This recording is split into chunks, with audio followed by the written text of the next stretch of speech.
I'll just continue with what Jesus is saying, because we're still in the Garden of Gethsemane.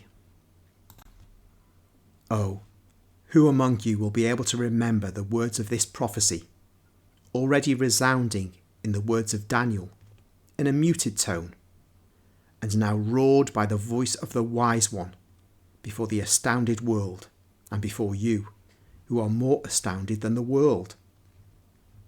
The coming of the King.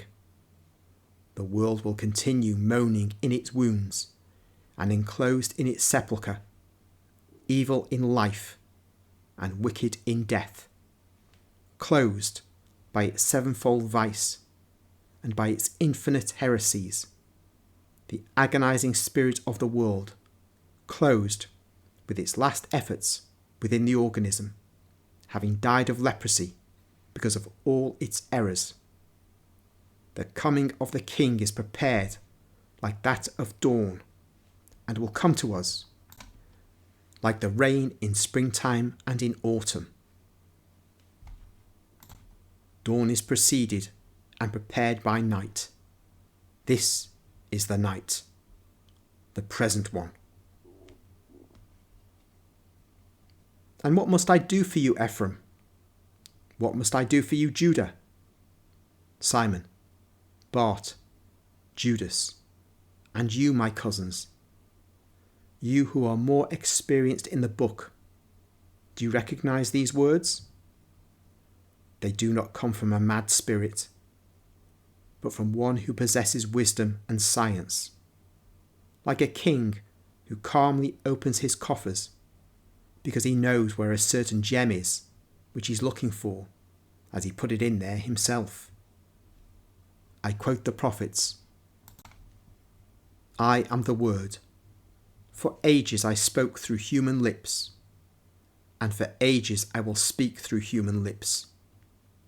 But all the supernatural that has been spoken is my word.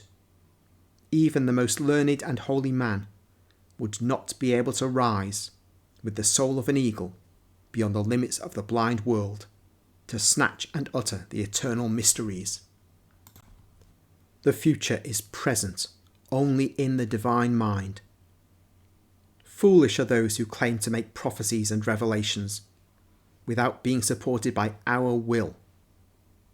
And God soon gives them the lie and strikes them, because only one can say, I am, and say, I see, and say, I know. But when a will that is not to be measured, that is not to be judged, that is to be accepted with bowed head, without discussion, saying, Here I am.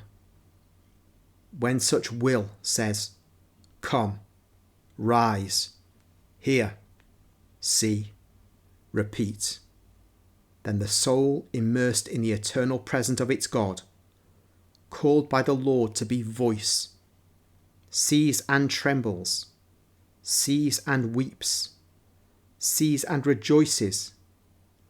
Then the soul called by the Lord to be word, hears, and thrown into ecstasy, or into the perspiration of agony, says the tremendous words of the eternal God. Because every word of God is tremendous, as it comes from him whose verdict is immutable, and whose justice is inexorable, and is addressed to men, too few of whom deserve love and blessings, instead of an anathema and conviction. Now the word that is spoken and despised, is it not the cause of dreadful sin and punishment for those who reject it after hearing it? It is.